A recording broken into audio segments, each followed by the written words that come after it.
Mon frère s'est moqué de moi pour avoir hérité d'un bœuf boiteux de mon père. 1 an plus tard, tout le monde est resté bouche bée. Je me souviens encore de cette matinée brumeuse où ma vie a basculé. Le notaire, M. Dupont, m'avait convoqué dans son bureau parisien, un endroit austère aux murs tapissés de livres anciens. Ses lunettes rondes brillaient sous la lumière tamisée, tandis qu'il feuilletait le testament de mon père adoptif, Pierre Beaumont. Je n'avais jamais imaginé qu'à 25 ans, je me retrouverais assis dans ce fauteuil en cuir usé, à écouter les dernières volontés de l'homme qui m'avait élevé. « Monsieur Lucas Beaumont », avait-il commencé, sa voix résonnant dans le silence pesant, « votre père vous lègue sa propriété dans le village de Saint-Michel-sur-Loire, plus précisément une petite chaumière et un taureau. » Il avait marqué une pause, comme s'il doutait lui-même de ses mots. J'avais froncé les sourcils, perplexe. Une chaumière, un taureau, c'était tout. Marie, ma meilleure amie d'enfance, m'attendait à l'extérieur. Quand je lui ai annoncé la nouvelle, ses yeux verts se sont illuminés d'une lueur intriguée. « Lucas, ton père n'était pas du genre à faire les choses au hasard. Il doit y avoir une raison. » Sa remarque avait fait écho à mes propres interrogations. Pierre avait toujours été un homme méthodique, un scientifique respecté. Chacun de ses gestes était calculé, réfléchi. Le lendemain, nous nous sommes rendus à Saint-Michel-sur-Loire. La chaumière se dressait à l'orée d'un bois, modeste mais étrangement bien entretenu. Le toit de chaume semblait avoir été récemment restauré, et les murs en pierre respiraient une solidité rassurante. Dans le pré adjacent, un magnifique taureau noir nous observait, sa présence imposante contrastant avec la simplicité des lieux. Marie s'est approchée de la clôture, fascinée. « Regarde comme il est différent des autres taureaux », a-t-elle murmuré. Elle avait raison. L'animal dégageait une aura particulière, une vitalité peu commune. Ses yeux semblaient presque intelligents. En explorant la chaumière, chaque détail éveillait ma curiosité. Les étagères croulaient sous le poids de journaux scientifiques, certains datant de plusieurs décennies. Des notes griffonnées parsemaient les marges dans l'écriture caractéristique de Pierre. Mais ce qui a vraiment attiré mon attention, c'était une photo glissée entre 2 livres. Elle montrait 2 hommes en blouse blanche, souriant, dans ce qui semblait être un laboratoire. L'un était Pierre, plus jeune, l'autre m'était inconnu, mais quelque chose dans ses traits me troublait profondément. Cette nuit-là, impossible de dormir. Les questions tourbillonnaient dans mon esprit. Pourquoi Pierre m'avait-il légué spécifiquement ses biens? Quel secret se cachait derrière cette apparente simplicité? Marie avait décidé de rester, partageant mon pressentiment qu'il y avait plus à découvrir. Au petit matin, alors que nous prenions un café sur le perron, Thomas, mon ami d'enfance, est arrivé à l'improviste. Son visage habituellement jovial était marqué par l'inquiétude. « J'ai appris pour l'héritage », a-t-il dit. « Je devais venir. » Sa présence m'a réconforté même si je ne comprenais pas son empressement. C'est en examinant le jardin que Marie a fait la première découverte. Sous un vieux pommier, une dalle de pierre sonnait creux. Nos cœurs battèrent la chamade tandis que nous la soulevions, révélant une boîte métallique soigneusement emballée dans du plastique. À l'intérieur, un journal intime et une lettre scellée à mon nom. Les mains tremblantes, j'ai ouvert l'enveloppe. Les premiers mots m'ont coupé le souffle. « Mon cher Lucas, si tu lis ceci, c'est que le moment est venu de te révéler la vérité sur tes origines. » La suite allait bouleverser non seulement ma vie, mais aussi celle de Thomas, qui se tenait là, ignorant encore que nos destins étaient liés d'une manière que personne n'aurait pu imaginer. Le soleil déclinait à l'horizon, projetant des ombres allongées sur la chaumière. Le taureau, dans son enclos, nous observait toujours. Et tandis que je commençais à lire la lettre à voix haute, j'ai compris que ce n'était que le début d'une histoire bien plus grande que tout ce que nous aurions pu imaginer. Les mots de la lettre résonnaient dans le silence de la chaumière, chaque phrase bouleversant davantage nos certitudes. « Lucas, tu n'es pas né, Beaumont. Tes parents biologiques étaient des scientifiques brillants, des généticiennes visionnaires. Thomas, ma voix s'est brisée en lisant la suite. Thomas est ton frère biologique. » Le visage de Thomas est devenu livide. Ses mains se sont crispées sur le dossier de la chaise, ses jointures blanchissant sous la tension. Marie, assise entre nous, retenait son souffle. « C'est impossible », a murmuré Thomas, mais ses yeux racontaient une autre histoire. Soudain, nos ressemblances subtiles prenaient tout leur sens. Même forme de menton, même façon de plisser les yeux quand nous réfléchissions. La lettre continuait, révélant une histoire fascinante. Nos parents biologiques, les docteurs Claire et Antoine Rousseau, avaient mené des recherches révolutionnaires en génétique. Leur laboratoire, dissimulé quelque part dans la propriété, abritait des découvertes qui pourraient transformer notre compréhension de la biologie. Thomas s'est levé brusquement, faisant grincer sa chaise sur le plancher. Sans un mot, il est sorti dans la nuit, la porte claquant derrière lui. Je voulais le suivre, mais Marie m'a retenu. « Laisse-lui du temps », a-t-elle conseillé avec sagesse. C'est beaucoup à digérer. Pendant son absence, nous avons continué à explorer le journal intime. Les pages jaunies révélaient des années de recherches méticuleuses. Des croquis complexes s'entremêlaient avec des formules chimiques et des observations détaillées.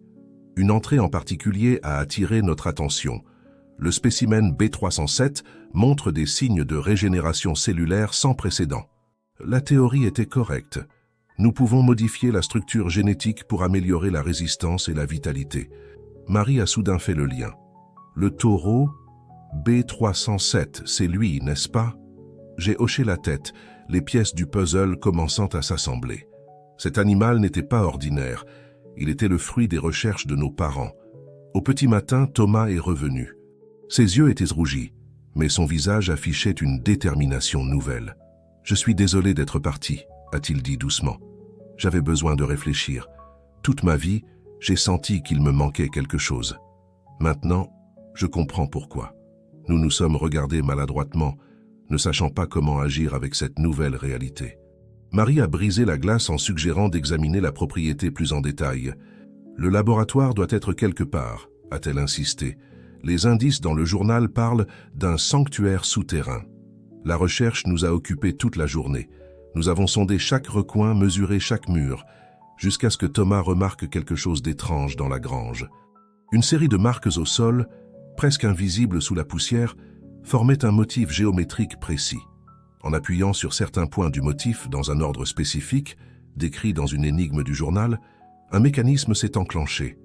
Le sol a tremblé légèrement et une trappe dissimulée s'est révélée, dévoilant un escalier qui s'enfonçait dans les profondeurs. L'air qui montait était frais, presque clinique. Nos lampes torches ont révélé des murs blancs immaculés et des équipements sophistiqués, parfaitement préservés. Le laboratoire secret était resté intact, attendant d'être découvert.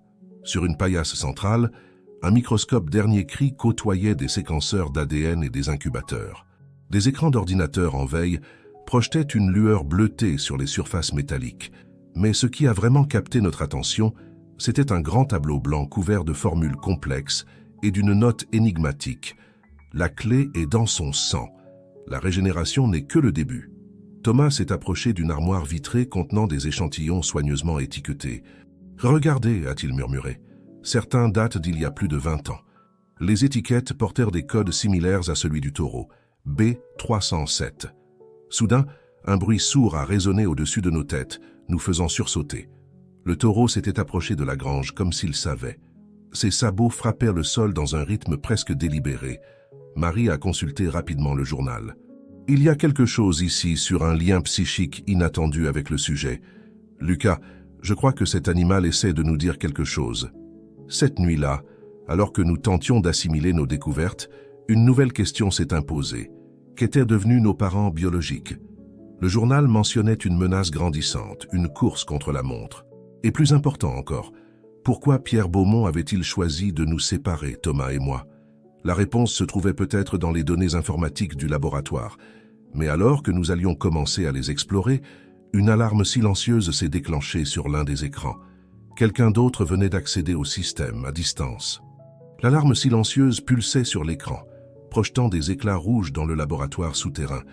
Nos regards se sont croisés, empreints d'inquiétude et d'excitation. Thomas s'est précipité sur le clavier, ses doigts volant sur les touches. « Je peux peut-être retracer la connexion », a-t-il murmuré, les yeux rivés sur les lignes de code qui défilaient.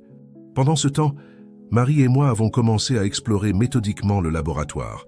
Chaque tiroir, chaque classeur semblait renfermer de nouveaux mystères. Des dossiers remplis de données génétiques côtoyaient des rapports d'expérience aux résultats stupéfiants. Un nom revenait sans cesse, Projet Prométhée. « Lucas, viens voir ça », a appelé Marie. Elle tenait un carnet de notes personnelles, différent du journal que nous avions trouvé plus tôt. L'écriture fine et précise de ma mère biologique couvrait les pages. 18 septembre 2000. La théorie se confirme. Les cellules traitées avec le sérum B307 montrent une capacité de régénération exceptionnelle. Antoine pense que nous sommes sur le point de révolutionner la médecine régénérative. Mon cœur battait la chamade. Ces découvertes pourraient changer le monde, guérir des maladies jusqu'alors incurables. Mais une question me taraudait. Pourquoi tout cela avait-il été gardé secret? La réponse est venue quelques pages plus loin. 3 novembre 2000. Nous avons reçu des menaces. Quelqu'un a eu vent de nos recherches. Antoine suggère de tout arrêter, mais nous sommes si près du but. Le potentiel de guérison est trop important pour abandonner maintenant. Thomas a poussé un cri de victoire, nous faisant sursauter. J'ai réussi à bloquer l'accès distant, a-t-il annoncé. Mais j'ai aussi trouvé quelque chose d'étrange. Il y a un autre laboratoire encore plus secret que celui-ci. Les coordonnées sont cryptées, mais je pense pouvoir les décoder. Soudain, un mugissement puissant a retenti au-dessus de nos têtes. Le taureau semblait agité. Nous sommes remontés précipitamment, craignant qu'un intrus ne se soit introduit dans la propriété. Mais en arrivant dans la grange, nous avons découvert avec stupeur que l'enclos était vide. Le taureau avait disparu. « C'est impossible », ai-je murmuré, incrédule. L'enclos était fermé, les clôtures intactes. Comment un animal de cette taille avait-il pu s'évaporer sans laisser de traces? Marie a suggéré de visionner les caméras de surveillance que nous avions découvertes plus tôt. Les images nous ont laissés sans voix. À 3h17 du matin, le taureau s'était simplement dématérialisé. Un instant, il était là, l'instant d'après, plus rien. Ce n'est pas un simple animal génétiquement modifié, a déclaré Thomas, le visage pâle. C'est quelque chose de bien plus avancé. De retour dans le laboratoire, nous avons redoublé d'efforts pour comprendre l'étendue des recherches de nos parents. J'ai trouvé un dossier intitulé « Sujet humain » qui m'a glacé le sang. À l'intérieur, des analyses génétiques détaillées, de Thomas et moi. Ils nous ont utilisés comme cobayes, ai-je réalisé avec horreur.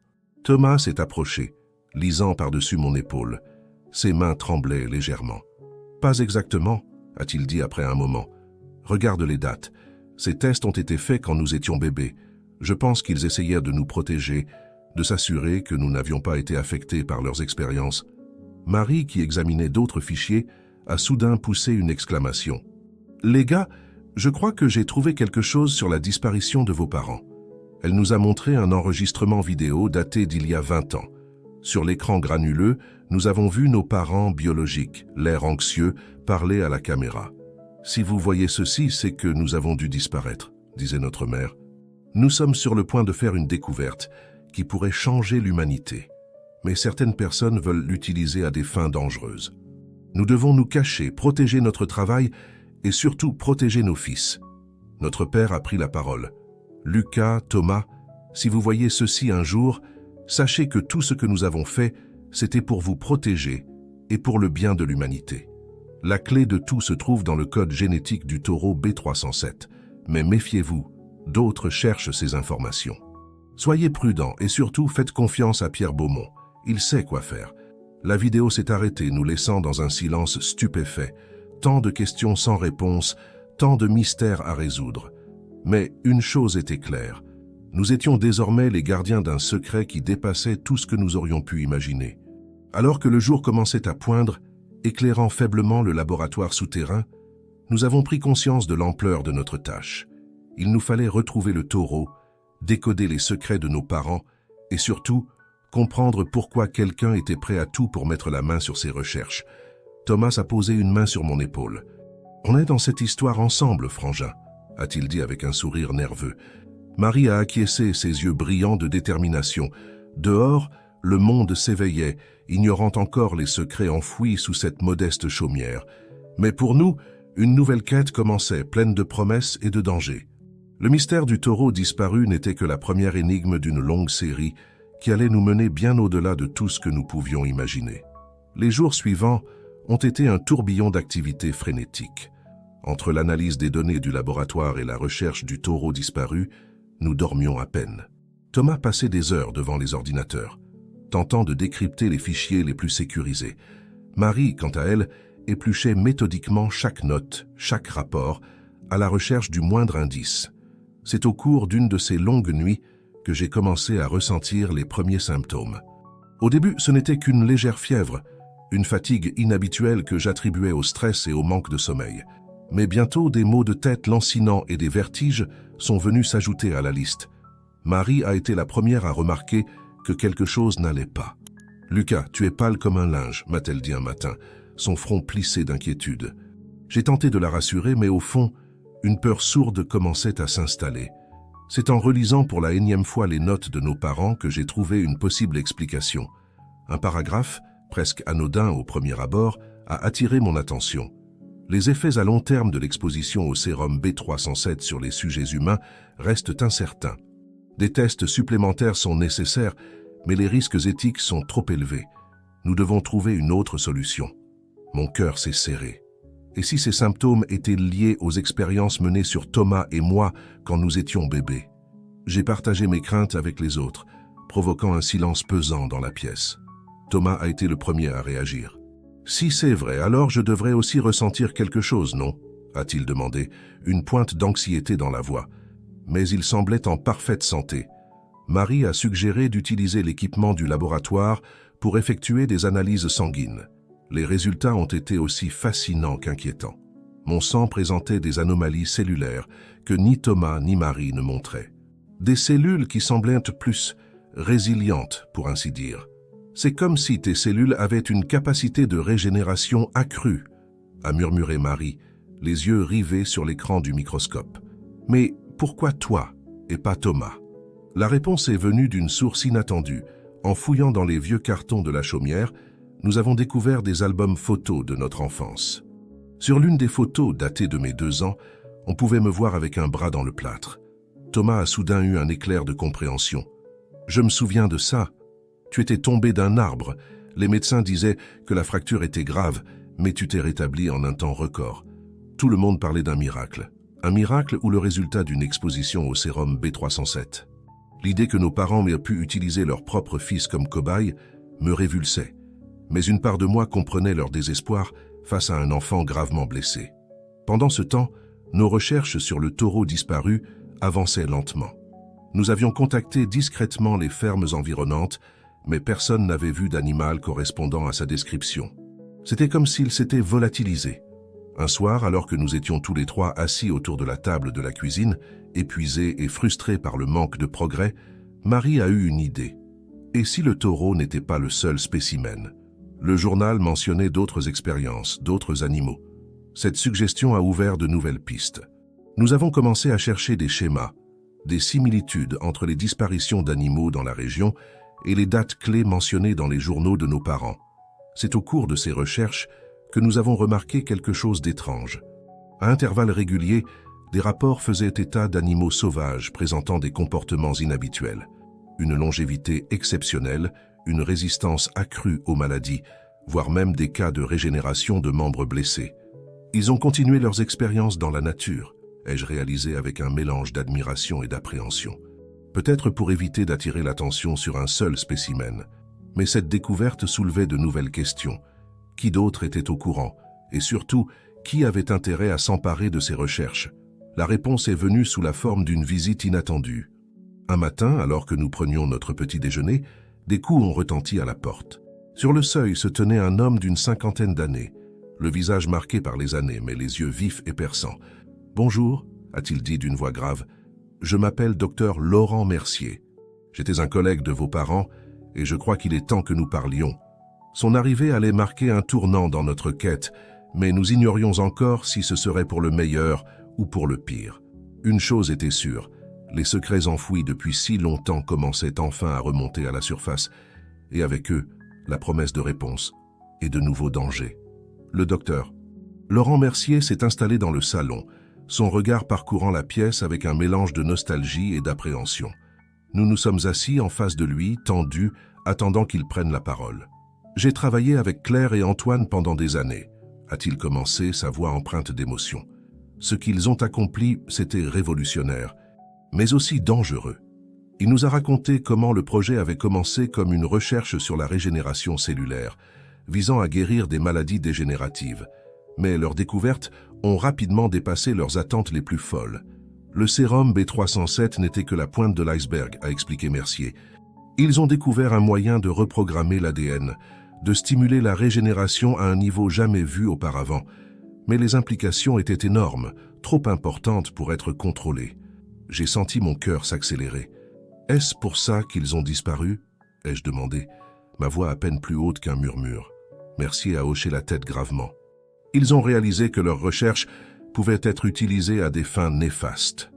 Imaginez une armée de soldats capables de se régénérer ou des dirigeants qui ne vieilliraient jamais.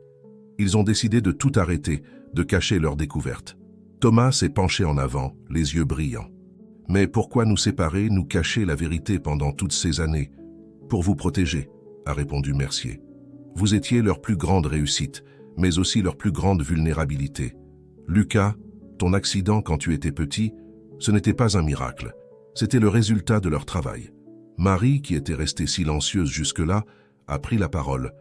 Et le taureau. Pourquoi est-il si important ? Le visage de Mercier s'est assombri.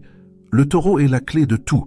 Son code génétique contient la version la plus stable et la plus puissante du sérum. C'est pour ça qu'il a été ciblé. Soudain, une alarme a retenti depuis le laboratoire souterrain.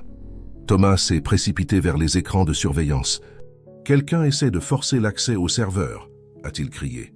Dans la panique qui a suivi, nous n'avons pas remarqué immédiatement que Mercier avait sorti un petit appareil de sa poche. Ce n'est que lorsqu'il l'a activé, provoquant une impulsion électromagnétique qui a désactivé tous nos systèmes, que nous avons compris. « Je suis désolé », a-t-il dit, son visage maintenant dur et froid. « Mais je ne peux pas vous laisser garder ces informations. Elles sont trop dangereuses. » Trahis et choqués, nous avons regardé impuissants. Mercier se dirigeait vers le laboratoire.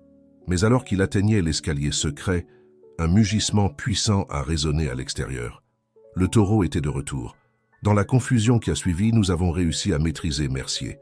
Le taureau, comme guidé par une intelligence supérieure, est entré dans la grange, ses yeux fixés sur nous avec une intensité troublante. « Il est revenu pour nous protéger », a murmuré Marie, abasourdie. Attaché à une chaise, Mercier a finalement avoué la vérité. Il travaillait pour une organisation secrète qui cherchait à s'emparer des recherches de nos parents depuis des années. « Vous ne comprenez pas », a-t-il supplié. « Ce pouvoir entre de mauvaises mains pourrait détruire le monde tel que nous le connaissons. Mais nous avions compris une chose. Ce n'était pas à lui, ni à son organisation, de décider. Nos parents avaient choisi de nous confier leur héritage, et c'était à nous de décider comment l'utiliser.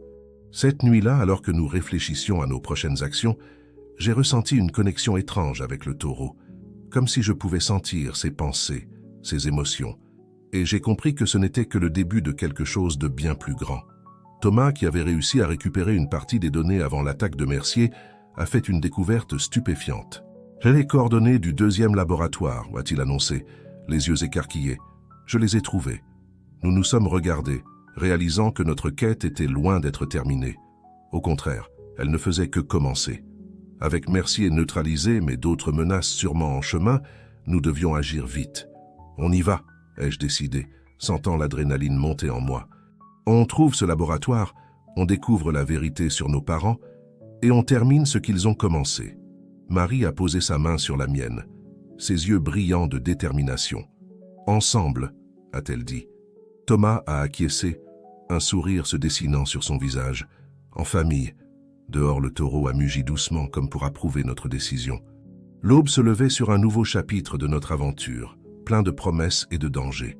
Mais une chose était sûre, quoi qu'il arrive, nous l'affronterions ensemble. L'aube nous a trouvés sur la route, roulant vers les coordonnées du mystérieux second laboratoire. Le taureau, contre toute attente, nous suivait dans une remorque spécialement aménagée. Sa présence était à la fois rassurante et inquiétante, un rappel constant de l'étrangeté de notre situation. Le trajet nous a menés dans les contreforts des Alpes françaises, loin de toute civilisation. Après des heures de route sinueuse, nous sommes arrivés devant ce qui semblait être l'entrée d'une ancienne mine abandonnée. « C'est ici », a annoncé Thomas, vérifiant une dernière fois les coordonnées sur son téléphone. Marie a scruté les alentours, son instinct en alerte. « Ça semble trop calme. Vous ne trouvez pas ça étrange qu'il n'y ait aucune sécurité ?»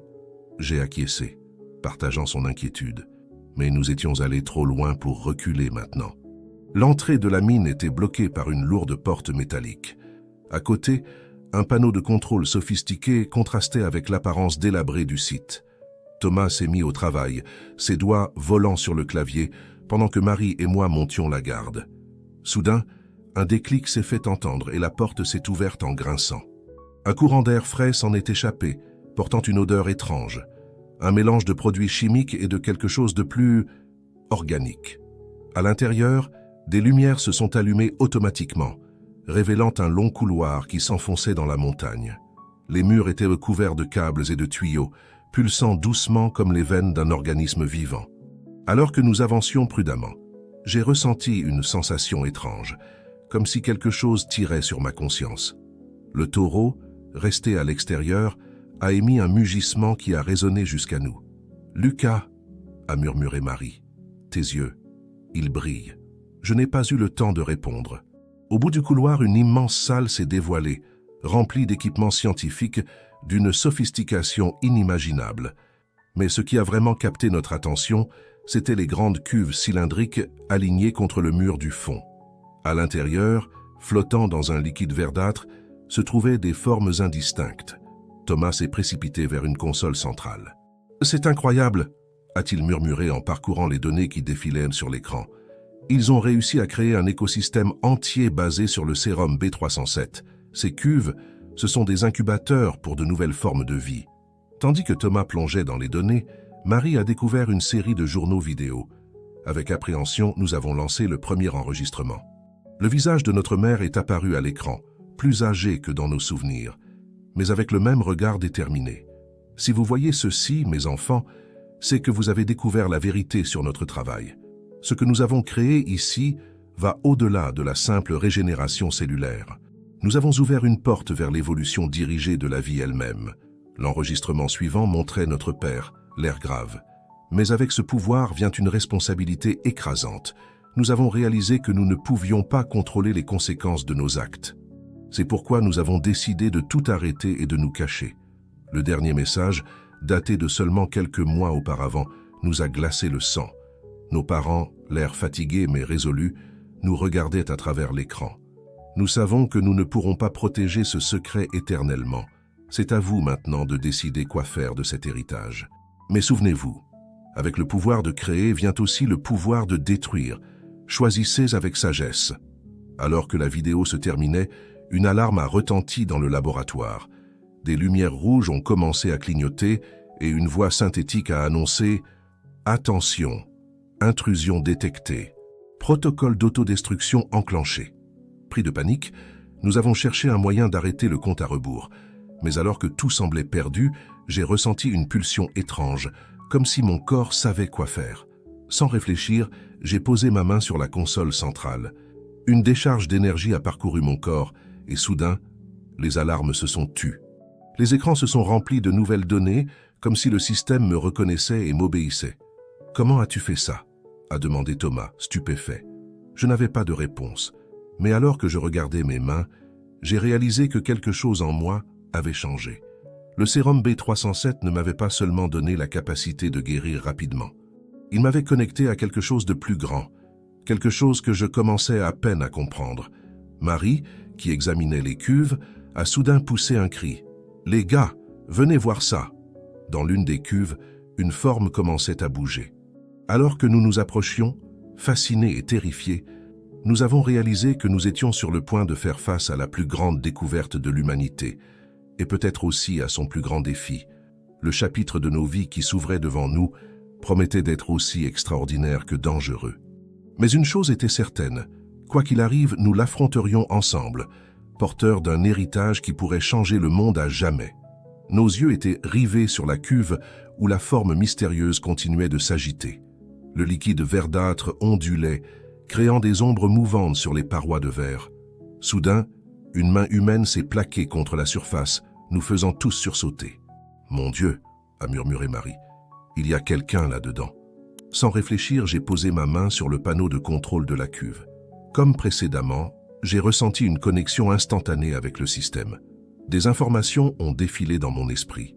Données vitales, séquences génétiques, protocole de réveil. C'est un être humain, ai-je balbutié, abasourdi par ce que je découvrais. Mais pas n'importe lequel. Son ADN a été profondément modifié par le sérum B307. Thomas s'est précipité vers un autre écran, ses doigts volant sur le clavier. Selon ces données, cette personne est en stase depuis près de 20 ans. Marie a pâli. Vous pensez que ça pourrait être... Je n'ai pas osé terminer sa phrase, mais nous avions tous la même pensée. Pourrait-il s'agir de l'un de nos parents? Le système a commencé le processus de réveil automatiquement, comme s'il répondait à ma présence. Le liquide s'est lentement drainé de la cuve, révélant peu à peu la silhouette d'une femme d'âge mûr. Lorsque la cuve s'est finalement ouverte, nous nous sommes précipités pour l'aider. Elle a ouvert les yeux, désorientée, son regard passant de l'un à l'autre avant de s'arrêter sur moi. « Lucas ?» a-t-elle murmuré d'une voix rauque. « Mon Dieu, comme tu as grandi !» C'était bien elle, Claire Rousseau, notre mère biologique, vivante et apparemment inchangée depuis 20 ans. Les heures qui ont suivi ont été un tourbillon d'émotions et de révélations. Claire, une fois remise du choc de son réveil, nous a raconté ce qui s'était réellement passé. Antoine et moi avions découvert que le sérum B307 ne se contentait pas de régénérer les cellules, nous a-t-elle expliqué. Il créait une sorte de symbiose entre l'hôte et son environnement, permettant une adaptation rapide à n'importe quel écosystème. Elle nous a raconté comment ils avaient réalisé le potentiel dangereux de leur découverte. Des organisations puissantes étaient prêtes à tout pour mettre la main sur leurs recherches. Nous avons décidé de nous cacher, a-t-elle continué. Mais nous savions que ce n'était qu'une solution temporaire, alors nous avons élaboré un plan. Ce plan, c'était nous. Thomas et moi avions été exposés au sérum dès notre plus jeune âge, mais de manière contrôlée. J'avais reçu une dose plus importante après mon accident, ce qui expliquait mes capacités uniques. Nous espérions que vous seriez capable de contrôler le pouvoir du sérum mieux que nous, a expliqué Claire, que vous pourriez l'utiliser pour le bien de l'humanité. Mais quelque chose avait mal tourné. Antoine, notre père, avait disparu lors d'une mission pour détruire les dernières preuves de leurs recherches. Claire s'était alors mise en stase, attendant le moment où nous serions prêts à découvrir la vérité. Alors que nous assimilions ces révélations, une autre alarme s'est déclenchée. Cette fois, ce n'était pas une fausse alerte. Intrusion détectée, a annoncé la voix synthétique. Plusieurs véhicules en approchent. Sur les écrans de surveillance, nous avons vu une flotte de SUV noirs se diriger vers l'entrée de la mine. C'est l'organisation pour laquelle travaille Mercier, a réalisé Thomas. Ils nous ont suivis. Claire s'est redressée, son visage affichant une détermination féroce. Nous devons protéger ces recherches à tout prix. Entre de mauvaises mains, elles pourraient causer des dégâts inimaginables. J'ai senti une étrange sensation monter en moi, comme si le sérum dans mon corps réagissait à la menace. Je crois que je peux nous aider, ai-je dit, ne comprenant pas tout à fait ce qui se passait. Marie m'a regardé avec inquiétude. « Lucas, tes yeux, ils brillent à nouveau. » Je me suis approché du panneau de contrôle central, guidé par un instinct que je ne comprenais pas encore totalement. Mes mains ont effleuré les commandes et soudain, tout le laboratoire s'est animé d'une nouvelle vie. Les cuves ont commencé à pulser d'une lumière étrange. Les équipements se sont mis en marche dans une symphonie de bips et de vrombissements. Et dehors, j'ai senti le taureau réagir, comme s'il était connecté à moi à travers le sérum. « Ils arrivent », a annoncé Thomas, les yeux rivés sur les écrans de surveillance. Claire a posé une main sur mon épaule. « C'est le moment, Lucas. Montre-nous ce que le sérum peut vraiment faire. » Alors que les premiers coups résonnaient contre la porte d'entrée, j'ai fermé les yeux, me concentrant sur cette nouvelle force qui coulait dans mes veines. Ce qui allait suivre allait non seulement déterminer notre sort, mais peut-être aussi l'avenir de l'humanité tout entière. Le dernier acte de notre odyssée était sur le point de commencer, et j'étais à la fois terrifié et exalté par les possibilités qui s'ouvraient devant nous. Le temps semblait s'être figé, alors que je me concentrais, les yeux fermés, sur cette nouvelle force qui pulsait en moi. J'ai senti une connexion croissante avec chaque élément du laboratoire, comme si tout n'était qu'une extension de mon propre corps. Soudain, les portes du laboratoire se sont ouvertes violemment. Des hommes en noir, armes au poing, ont fait irruption dans la salle. Mais avant qu'ils ne puissent faire un pas de plus, j'ai ouvert les yeux. Une onde d'énergie invisible a balayé la pièce, désactivant instantanément tous leurs équipements électroniques. Leurs armes sont devenues inutiles, leur communication coupée. « Impossible !» a murmuré leur chef, les yeux écarquillés de stupeur. Claire s'est avancée, son visage empreint d'une autorité que les années n'avaient pas effacée. « Messieurs, je crois que nous avons des choses à nous dire. » Les heures qui ont suivi ont été intenses. Grâce à mon lien avec le système, nous avons pu montrer aux intrus l'étendue réelle de nos découvertes. Ce n'était pas seulement une question de régénération cellulaire ou de super soldats. C'était la clé pour résoudre certains des plus grands défis de l'humanité. La faim, les maladies, la régénération des écosystèmes. Vous ne comprenez pas, a expliqué Thomas, projetant des simulations sur les écrans géants. Avec cette technologie, nous pourrions restaurer des forêts entières en quelques mois, créer des cultures résistantes à la sécheresse, guérir des maladies jusqu'alors incurables. Marie a ajouté, mais utilisée de manière irresponsable, elle pourrait aussi créer des déséquilibres écologiques catastrophiques ou des armes biologiques dévastatrices.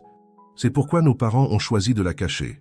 Le chef des intrus, un homme nommé Durand, a fini par baisser son arme. Nous pensions que c'était une arme, quelque chose à contrôler ou à détruire. C'est bien plus que ça, ai-je dit, sentant le pouvoir du sérum couler dans mes veines. C'est une responsabilité. Un héritage à protéger et à utiliser avec sagesse.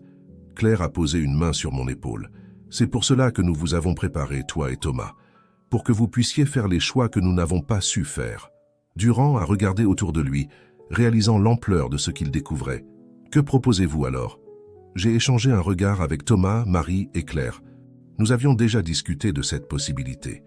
Une collaboration, ai-je proposé, pas sous le contrôle d'une seule organisation ou d'un seul gouvernement, mais un effort international, transparent, pour utiliser cette technologie pour le bien de tous. Les négociations qui ont suivi ont duré des jours. Des représentants du monde entier ont été convoqués, des accords ont été signés. Le laboratoire secret est devenu le centre d'un nouveau projet mondial de recherche et développement. Mais ce n'était que le début. Avec l'aide de Claire, et en utilisant mes nouvelles capacités, nous avons commencé à explorer les véritables limites du sérum B307. Nous avons découvert que son potentiel allait bien au-delà de ce que nos parents avaient imaginé. Thomas s'est révélé être un génie en matière d'application pratique de la technologie. Il a développé des protocoles pour utiliser le sérum dans la restauration d'écosystèmes dégradés, créant des graines intelligentes capables de s'adapter à n'importe quel environnement. Marie, avec son esprit analytique, est devenue la gardienne éthique du projet, s'assurant que chaque avancée était évaluée non seulement pour son potentiel scientifique, mais aussi pour son impact social et environnemental. Quant à moi, j'ai appris à maîtriser mes nouvelles capacités. Le lien que je partageais avec le taureau s'est étendu à d'autres créatures modifiées par le sérum. Je suis devenu une sorte de pont vivant entre l'humanité et cette nouvelle forme d'évolution que nous avions déclenchée. Des mois après cette journée fatidique dans le laboratoire secret, nous nous sommes tous retrouvés sur la terrasse de la vieille chaumière. Le soleil se couchait sur les champs verdoyants où paissait paisiblement notre fidèle taureau. Claire a levé son verre. « À Antoine », a-t-elle dit doucement. Nous avons fini par découvrir que notre père avait sacrifié sa vie pour protéger le secret, mais son héritage vivait à travers nous. À l'avenir, a ajouté Thomas, son bras autour des épaules de Marie. J'ai regardé l'horizon, sentant le poids de notre responsabilité, mais aussi l'excitation des possibilités qui s'ouvraient devant nous. À l'héritage, ai-je murmuré, et au choix que nous ferons, car c'était là le véritable héritage que nos parents nous avaient laissé. Pas seulement une technologie révolutionnaire ou des pouvoirs extraordinaires, mais la sagesse de comprendre que le vrai pouvoir réside dans les choix que nous faisons. Alors que la nuit tombait, j'ai senti une douce brise caresser mon visage.